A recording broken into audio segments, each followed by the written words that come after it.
Ah, I see you. Oh, there you are. Hello. Hello.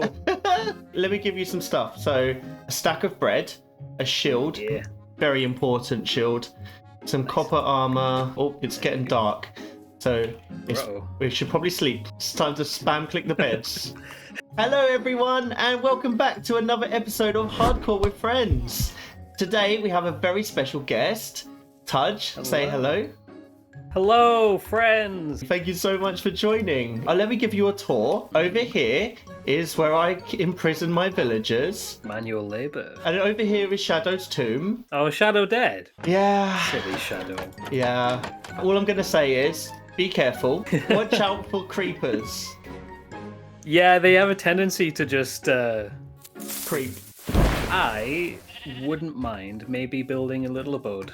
Okay, sure. Yeah, okay. Would you like me to help you get some materials and we can build a little house for you? Yeah, that'd be great.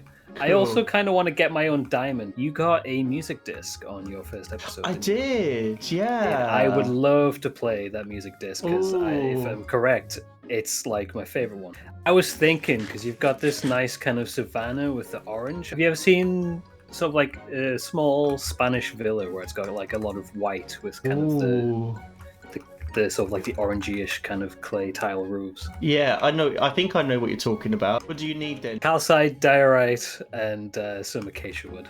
So TJ, what is your favourite film? Went to film school and went to university and that kind of stuff. Did a lot more practical work than any theory kind. Okay.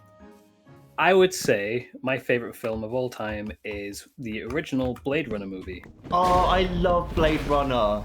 Did you like the sequel as well? I did enjoy the sequel. I thought Yeah. it was constructively a much better film, but it was 3 hours long. Yeah. And I don't think a movie needs to be 3 hours long. No. You know what I love about Blade Runner is it's actually quite philosophical as well. Because it's like the potentials of AI essentially. It even starts off with the Turing test. Alan Turing is kind of like one of the forefathers of computing essentially. He believed that one day in the future, bear in mind this is in the 50s, robots would be indistinguishable from humans. And so he said that there would need to be some kind of test where you would ask questions to a robot in order to determine whether the robot was human or robot. And captures, that is a type of Turing test. Because it's trying to determine if you're a robot or a person. Yeah. I do remember the test from the film, but I Yeah. didn't connect it to Alan Turing. Yeah, it's like the first thing they ask the robot right at the start of the film is like some questions that would invoke emotion. And the robot gets emotional, and that's the cool thing about it as well. Yeah. Like, I love that film so much. So yeah, good choice. If you've ever had the chance to read the book as well, the book kind of expands on that quite a bit, and it's really good to read. Is there any films that you would say were like quite inspirational in terms of what like film techniques they use? Inspiration for me kind of came from a fairly variety of sources because I was a video editor for the most part when I was creating short films and music videos and such. So I tried to, where I can, watch more of a variety for any kind of influence, and I found myself watching more animated movies than anything. Oh, okay. Because they have something that live action just can't do, which is an extended level of creativity that they can do with the image. Yeah. So it was great for me to kind of like watch those and think, okay, how can I applicate this into a live action, or at least some form of replication into live action? Because that's pretty you're looking cool. at a completely different type of creativity with it. Yeah. What do you think makes a good film? I would say, I think traditionally you would look at sort of like the technical aspects of it. So you would expect it to be shot well, framed well, edited well, good sound design, and good writing. But there are plenty of bad films that I've watched that I've had a much more entertaining time watching. Oh, tell me about some of those bad films. Okay, so I was in university, and me and a friend of mine were we liked our humor, but we kind of we kind of had like a bit of a weird humor. Mm-hmm. So we decided to watch a sci-fi movie, which is actually inspired from Blade Runner, All right. called Battlefield Earth, which has John Travolta in. I've not seen it. It is frankly terrible, but if you watch it with a friend, you will have an excellent time because it's so ridiculous and cheesy and kind of nonsensical to the point where you can only really just laugh. I love But that. I think that would lead to what I think makes a good film is its way to connect with its audience. Yeah. I think that's the most important part because you can get everything functionally correct, but if it's soulless and nobody can kind of like connect with it, it's Yeah. not going to be a memorable film. I love that answer. As a film creator, what advice would you give to someone who was just starting out for the first time? Don't be afraid to film something, even if it's going to look terrible. Especially if you're starting out, you're not going to have the resources or the time to really craft like something that you would put on a big movie screen just yet. But it's a case of just keep recording, keep editing, keep looking it over. You'll find things that you like to do, you'll find things that frustrate you, and you will learn from every single experience from it. Because there have been plenty of times when I've been in some shoots and we've needed to do like reshoots and stuff, but we didn't kind of like plan ahead schedule wise to fit it in, or we just couldn't get the set again. So pre-planning is genuinely very important when it comes to filmmaking as well, because the more problems you can stop from happening, the less problems you'll have going forward after you've shot it. Nice, yeah. So planning and just giving it a go, really, and just trying your best, and I guess practicing. Do you have enough acacia wood now? Because I've got 2.5 stacks. Oh yeah, definitely. We've definitely got enough, yeah. Cool. All right. Do you want to go down the mine shaft? Yeah. Oh yeah, by the way, Shadow, I asked Shadow if there's any questions I should ask you. And he had a couple of questions that he wanted me to ask you. So first of all, he said, is Wabbit smelly? Wow, okay. And also, he said that you're really into cooking as well. So... Yes. When I first left school, I actually intended in training to be a chef. Cool.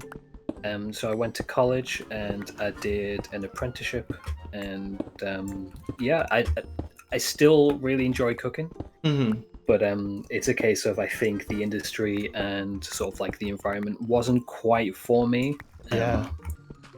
So I moved on from that to filmmaking. But you know, I cook every day. I try to make as many foods as I can fresh. So it brings a nice kind of level of comfort to my day. Yeah, I know what you mean. I actually was also going to be a chef at one point, and I was working in a couple of, small kitchens, and it was so stressful, especially so, because it's so hot as well, and you've got, people who are not giving you any positive feedback, just only telling you when things go wrong. And it's not a nice environment. I got so sick of it, and I went on to do other things. I think you have to be a very specific breed of person to be a chef. And hats off to anyone who does it and loves it. Yeah, absolutely, because we obviously need them. We need chefs. And so much respect for people who do it, but it's definitely not for me. Yeah.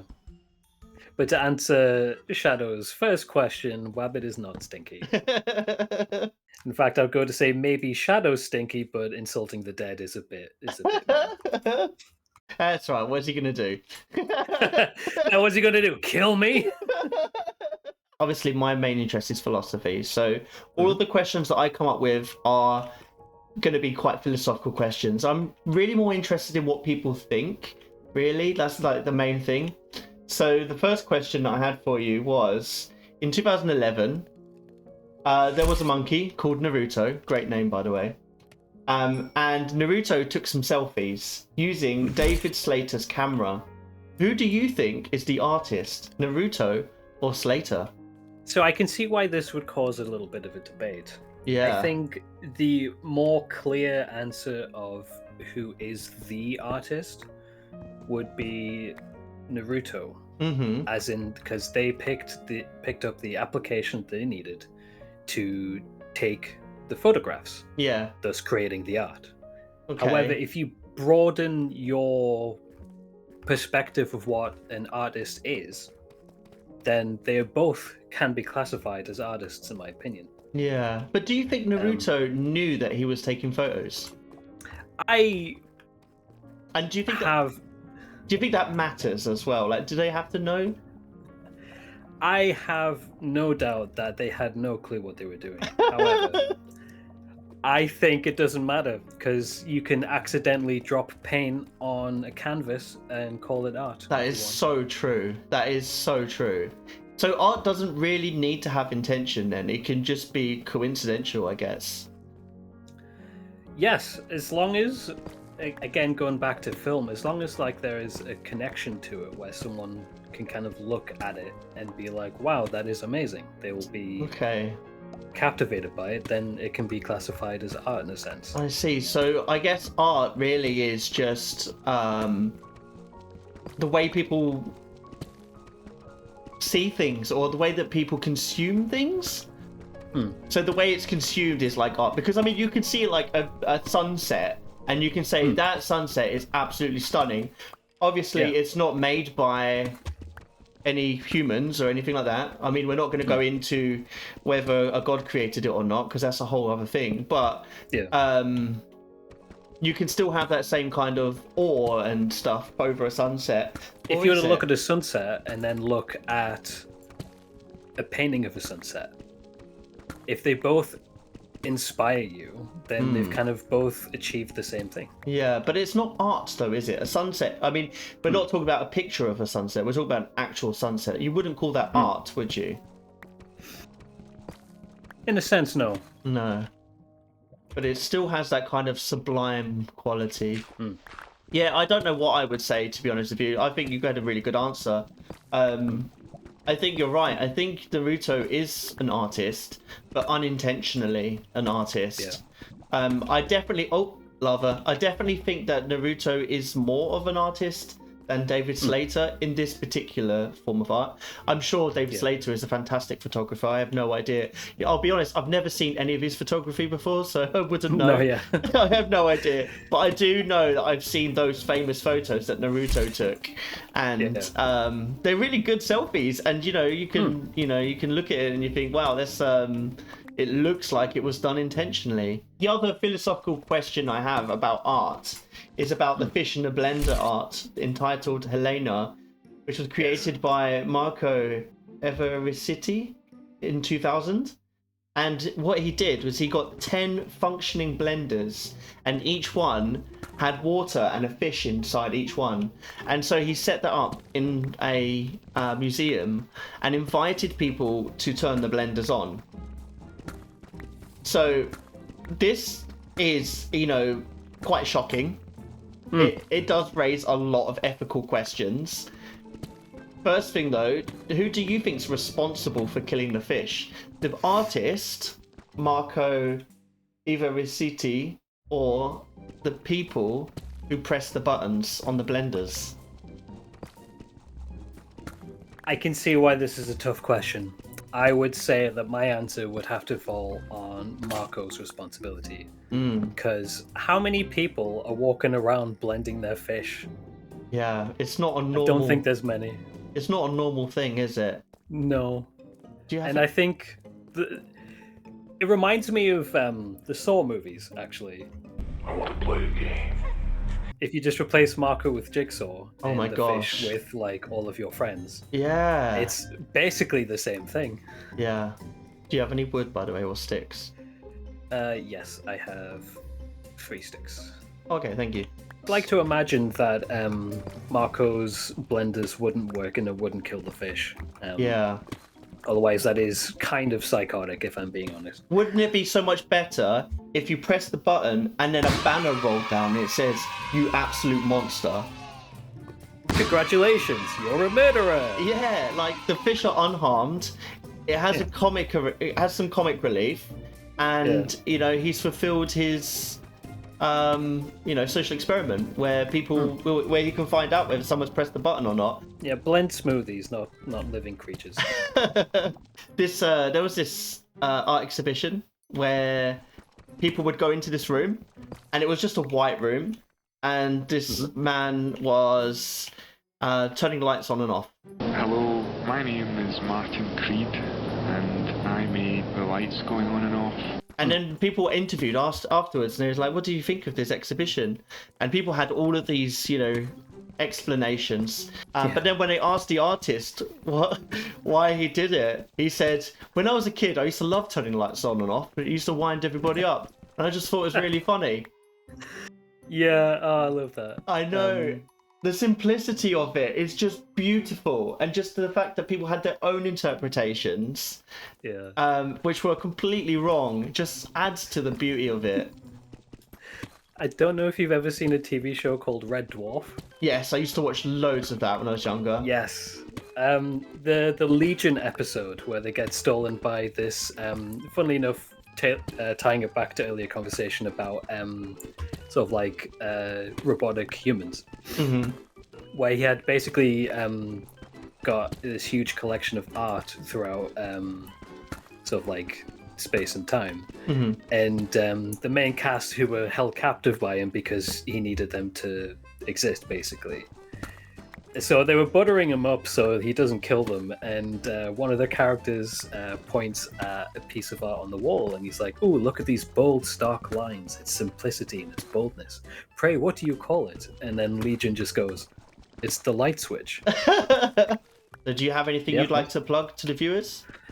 Currently, I have my Twitch, which is at AWildTudge, the same as my username. And I need to set up my YouTube account for that, so I'll be getting on that before this comes out, so no one steals it.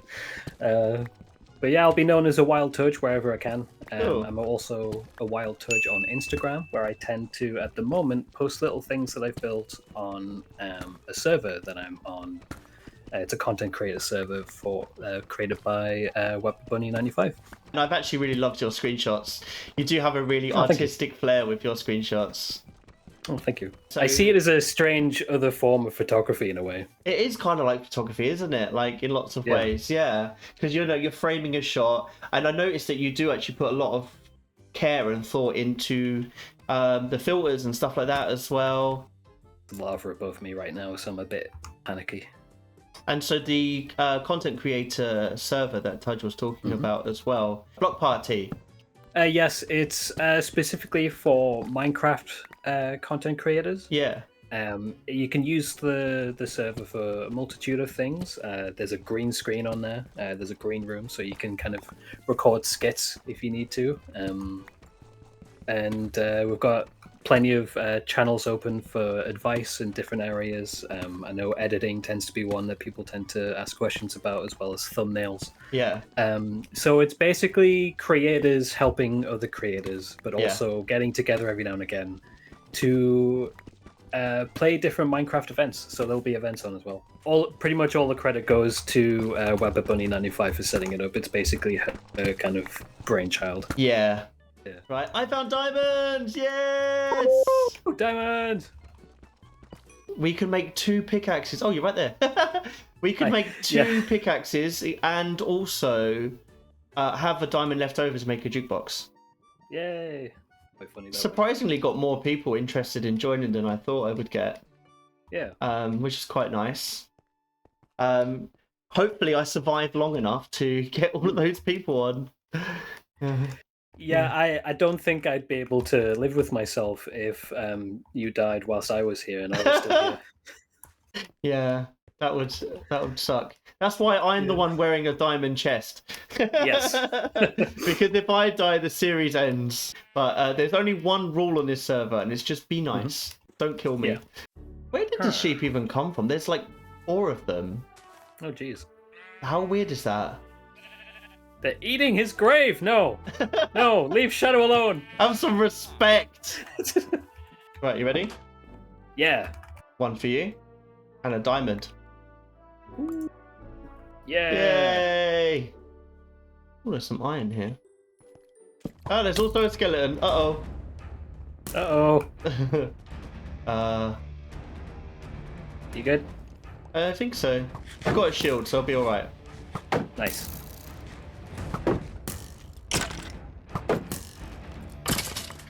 It's dead. I'll keep an eye out whilst you're mining. Thanks. Just want to give myself a bit more room, really. Yeah. Alright, I'll let you get on with that. I'm going to see if I can get some more diamonds. Do you know what we need as well? We need an enchanting table. Yes. I did think, when you asked me to be a part of this, if it would be funny for me to die at the end of the episode. But I kind of don't want to continue the the run of guests dying on your show. At one point, I was like considering having my guests die at the end of each episode anyway, as just like as part of like, you know, just as a way to send them off. But then I thought, you know what, actually, I would quite like to have people come back. Like, let's say, for example, I decide I want to go to the end, and I'm like, well, maybe I could get a few people to come back to do the Ender Dragon or something. Yeah, that'd be a good idea. Hey, I managed to find my way out. Hello. Nice. Oh, hi. Are you coming in? I was gonna say, are you gonna wait for an invitation? You're not a vampire, are you? I'm gonna find a flower so I can leave an offering at Shadow's grave. Dear Shadow, we did not meet in this life, but maybe we shall meet in another. Farewell, traveller. I got an enchanting table. Yay. I think for now I'm just gonna leave it in here as we don't have any bookshelves. Do you want some iron boots? I would love some iron boots. There you go. Ooh, fancy. Right, I need lapis. Maybe I'll get down to the bit where the deep plate starts and then just make a tunnel like that way. Yeah. We'll need to sleep soon. Oh, I found some calcite. Oh, I found some amethyst. Oh, nice. Gosh, there's so many. So many crystals. So pathing doesn't work as well with a shield in your hand. Oh, I bet.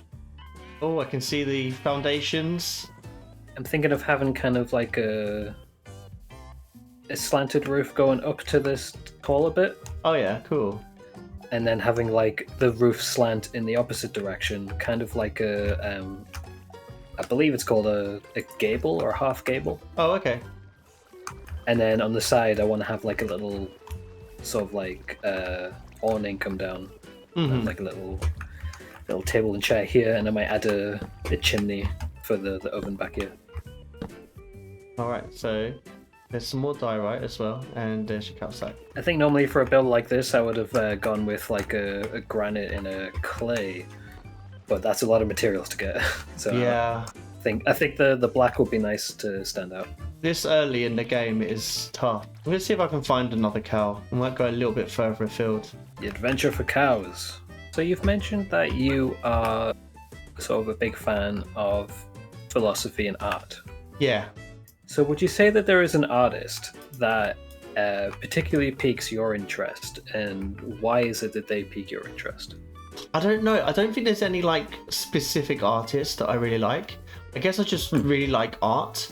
Because when the discussions of art kind of pop up for me, one thing that always pops up in my head is the piece that someone did where they duct taped a banana to the wall. A lot of people's first opinion is, well, that's just silly, isn't it? Again, kind of like what does constitute art and what qualifies and what disqualifies, Yeah. I think is quite an interesting topic. The thing about the banana being taped to a wall is it invokes discussion, and I think that's quite valuable. I don't think art always has to be meaningful. Art can just be art for art's sake, right? It can just be, you know, you just created something because it looks good, or it sounds good if you're talking about music. Or in some cases, it might just be that you've made some art because it looks bad. Like, like maybe it's invoked some kind of negative reaction, and that's still like, I think that's powerful. If you're able to make people feel like, look at a piece of art and feel disgusted or uncomfortable, then that's quite powerful, isn't it? Like how in music, if you can, you know, make sounds. Oh my gosh, I just fell in a hole and I survived. Anyway. Oh, the panic. My team leader has been taking some of his like free time to explore noise music. I think that was it, and he's making an album with the sounds of soup. Oh, I love that. And it's one of those things where you say it and then you immediately think that's silly, but you kind of, it's very endearing. Yeah. Oh, there's so many different sounds you can make with soup. Yeah. Oh, I love that. That's so cool. Genuinely cannot wait to listen to it. Yeah. I did see there was a person who made, they'd recorded a song using, I think it was using a pumpkin or something, and they used the pumpkin to do all kinds of different sounds. You can make a drum out of a pumpkin, a woodwind instrument out of a pumpkin. You can make like splatting noises out of a pumpkin. Yeah. Like, there's so much you can do. It's hard to say what makes good art. Yeah, it's incredibly subjective, and I think that's why I get quite bemused a bit when people will say, oh, well, this movie is great because it did this kind of number at the box office, that kind of thing. Again, bringing it back to sort of like my favorite film being Blade Runner. If you would ask me, oh, is Blade Runner the greatest film of all time? I'd say no. But I would say it's my favorite. Yeah, that makes sense. Two very different things, I think. Yeah. Almost at the village. Come on, cow. Yeah. Come on, cow. Cow, what are you doing? Baby cow. Yay. So I'm curious to ask, I know this is this is your show and you ask the questions, but I'm just curious what your like favorite moment in Mystery was. I think it was probably when I swapped everyone's blocks in people's houses and blamed it all on Attractive Gamer. I think my favourite moments generally were just people revealing their tasks, finding out who was the culprit when when something had been, you know, really sus, and not knowing who it was. You managed to frame Attractive Gamer for moving blocks around. Yeah. Was when we decided to egg his base. Yeah, that was so funny. Yeah, that's got to be up there as one of my favourite moments for sure. We had so much fun doing that. It was your idea to egg him as well. I was just like, yeah, let's do it. I was so up for that. We need to do more stuff like that in season 2. Just more just like spur of the moment kind of. Yeah. You know, pranking people for the sake of it rather than there being a reason. Yeah. Like I didn't even realize in Wabbit's most recent episode I was egging Spawn. Apparently don't trust me with chickens. Tell you what, your house is going to really stand out. Yeah, it's kind of that's not kind of what I wanted to do, but like I wanted to do something just a little bit more me, I guess. No, that's cool. I think it's cool that you left your mark on the world. I wonder if anyone else will build something whilst they're here as well. I would definitely encourage people to do that because I think it'll be nice to kind of like at the end of the run, kind of have a nice look around and everything. Yeah, for sure. It's looking awesome. It does give me those kind of like Spanish chalet kind of vibes. It does look like a holiday home. Oh yeah, from here it looks so good.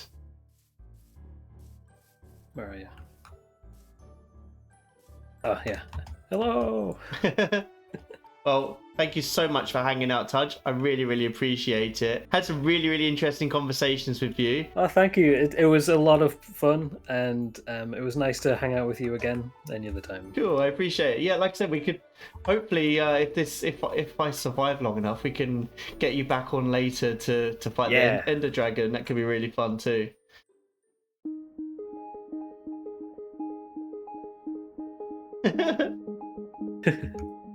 Thanks for watching, everyone.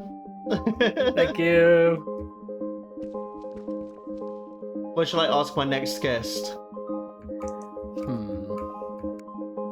If they were to choose a block in Minecraft to be, which block would they choose? All right. I like that. But yeah, we've had a very successful time. We've got more done than I thought I was going to get done.